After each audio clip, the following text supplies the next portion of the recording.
दुनिया इस वक्त कोरोना वायरस से जूझ रही है, लेकिन जहां से यह वायरस निकला यानी चीन, वह अब युद्ध की तैयारियों में जुटा हुआ है। पूर्वी लद्दाख में भारत चीन सीमा पर हिंसक झड़प के बाद दोनों देशों के बीच तनाव और गहराते दिख रहे हैं। साल 2017 में डोकलाम विवाद में भारत और चीन की सेनाएं आमने सामने थी।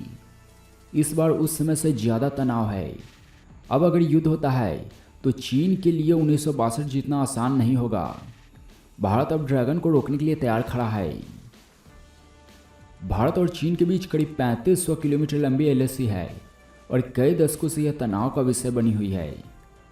सेना प्रमुख जनरल एम नरवणे भी यह बात कई बार कह चुके हैं कि अब भारत की सेना के पास पूरी ताकत से चीन का जवाब देने की क्षमता है। बता दें कि 15 जून की रात भारत और चीन के सैनिकों के बीच गलवान घाटी में हिंसक झड़प हुई थी।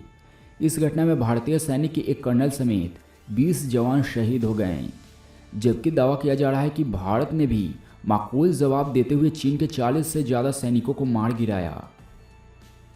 हालांकि चीन ने अब तक अपने नुकसान के बारे में दुनिया को नहीं बताया है। अमेरिकी न्यूज़ वेबसाइट CNN ने अपनी एक रिपोर्ट में कहा है कि अगर युद्ध होता है तो भारत का पलड़ा भारी रह सकता है। रिपोर्ट में दावा किया गया है कि 1962 से लेकर अब तक हालात बदल गए हैं। अब भारत की ताकत पहले से ज़्यादा बढ़ गई है। अब जब दोनों तरफ इतनी टेंशन है तो ऐसे में जान लेना ज़रूरी हो जाता है कि किस देश की ताकत कितनी है। भारत और चीन में कौन कितना मजबूत है, किसके पास कितनी सेना। चीन की पीपल्स लिबरेशन आर्मी में फिलहाल 22 लाख सक्रिय कर्मचारी है, जबकि भारत में यह संख्या 15 लाख है।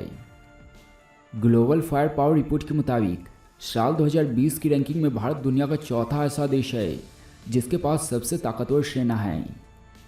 ग्लोबल फायर पावर के मुताबिक भारत के पास इस समय एक अनुमान के मुताबिक कुल 35,44,000 मिलिट्री पर्सनल है।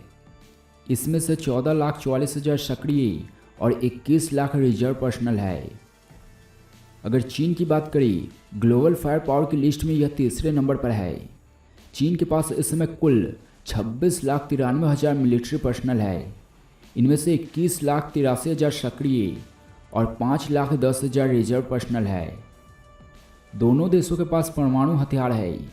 चीन 1964 में न्यूक्लियर पावर देश बन गया था, जबकि 10 साल बाद यानी 1974 में भारत भी परमाणु शक्ति संपन्न देश बन गया। इसी हफ्ते स्टॉकहोम इंटरनेशनल पीस की रिपोर्ट आई थी, जिसमें कहा गया था कि भारत ने पिछले साल 10 नए परमाणु हथियार जोड़े।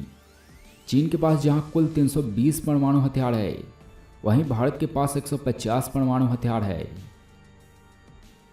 एयरफोर्स की ताकत।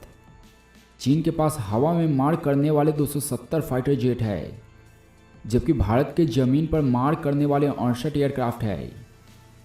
चीन के पास सिर्फ 157 फाइटर जेट है, जबकि उसके पास ज़मीन पर मार करने वाली एयरक्राफ्ट भी भारत के मुकाबले काफ़ी कम हैं। चीनी आर्मी एयरफोर्स के पास सीमा पर 8 एयरबेस है, लेकिन ये ज़्यादातर सिविलियन एयरफील्ड है। कहा जाता है कि चीन को यहाँ हमला करने में दिक्कत हो सकती है। तिब्बत और जिंगयांग की एयरबेस काफ़ी ऊंचाई पर है। इसके अलावा खराब मौसम के चलते चीन की एयरक्राफ्ट ज़्यादा गोला बारूद और ईंधन के साथ उड़ान नहीं भर सकती।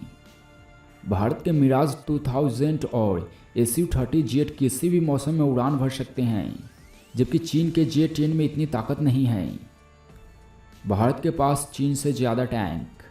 ग्लोबल फायर पावर के अनुसार विमान शक्ति में चीन तीसरे और भारत चौथे स्थान पर है।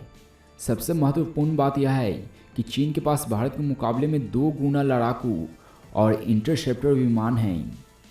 ग्लोबल फायर पावर के अनुसार टैंकों के लिहाज से देखें तो भारत के पास 4,200 से अधिक टैंक की तुलना में चीन के पास 3,200 टैंक है।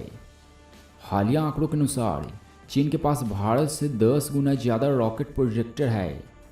वहीं DRDO 150 किलोमीटर की रेंज की बैलिस्टिक मिसाइल पृथ्वी 1 और 250 किलोमीटर की रेंज की पृथ्वी 2 का परीक्षण कर रहा है।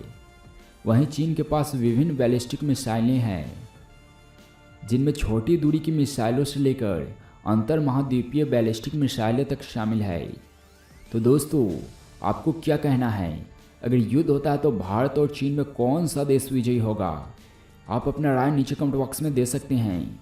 अगर वीडियो पसंद आए तो वीडियो को लाइक भी कर सकते हैं और इस तरह की और भी इंटरेस्टिंग वीडियो देखने के लिए चैनल को सब्सक्राइब कर सकते हैं।